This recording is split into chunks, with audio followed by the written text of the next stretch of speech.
Alright, just got back from the NWCA convention down in Delray Beach. Great event, awesome event as usual. Learned a ton from all the different speakers.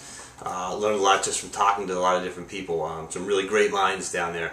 And just to wrap up some of my main takeaways, or I guess the number one thing that I really take away from that is the practical stuff that I can walk away with, come back and implement it into my program. And that's really what I focused on whenever I made my presentations. And the three things that I focused on mainly in the longer presentation that I did were the three things that every program needs. Number one is a Facebook fan page, not a group, but a page.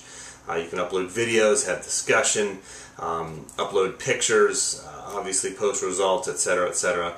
The people that visit that don't need to have a Facebook account to access that information. So you can actually have a custom domain name pointed right to that Facebook page. Number two was a blog. Every coach should be blogging, and that blog should be on your page, on your website if you do have one. If you don't, no big deal, because websites are really less useful than a Facebook page and a lot of other things, because you need to get out to people as opposed to having people come to you, because people are busy. They're not really going to come to you, so you have to find ways to get out to them. Blog is one way you can do that. You can email your blog posts out. You can people can RSS subscribe to your blogs. You can have your blog posts onto your Facebook page. Okay, so that's number two. Number three is a PR campaign. Collect the email contacts and phone numbers of the 3 or 5 major media outlets in your town. Put them on a Word document and send them out, and start contacting these people and sending them information. Ask them what they need. What can you do to make their job easier? If you do that, they'll love you and they'll tend to help you a little bit more.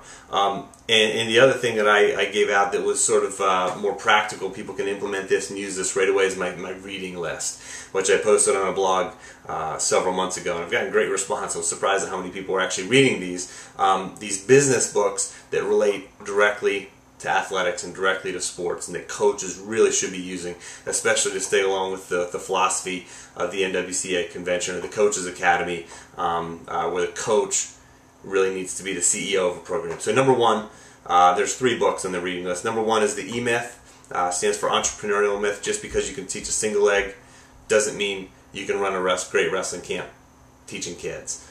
Just because you know how to turn a screw doesn't mean you can be a home builder. And it's the same thing. Just because you can teach a single leg doesn't mean you can run a great program. So how to run a great program through systems, and this is a great book. Number two, 4-Hour Work Week.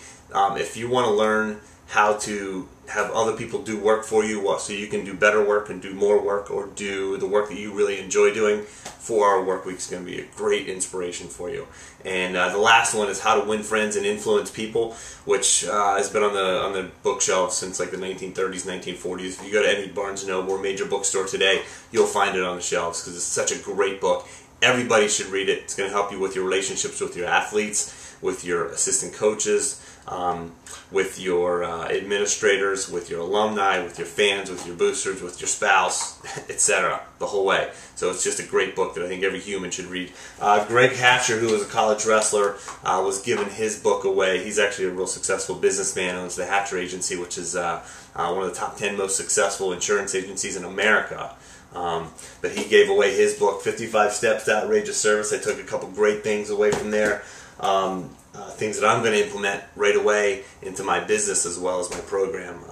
The number one thing really is just writing those thank you letters, and we all know that, but writing 5 handwritten thank yous each week. You know, at this time of the year, coaches need to come up with a plan. It has to be a simple plan, but it has to be a strategic plan, not only with where you want to end up, but your short, midterm, and long-term goals. So get on it, coach. Good luck.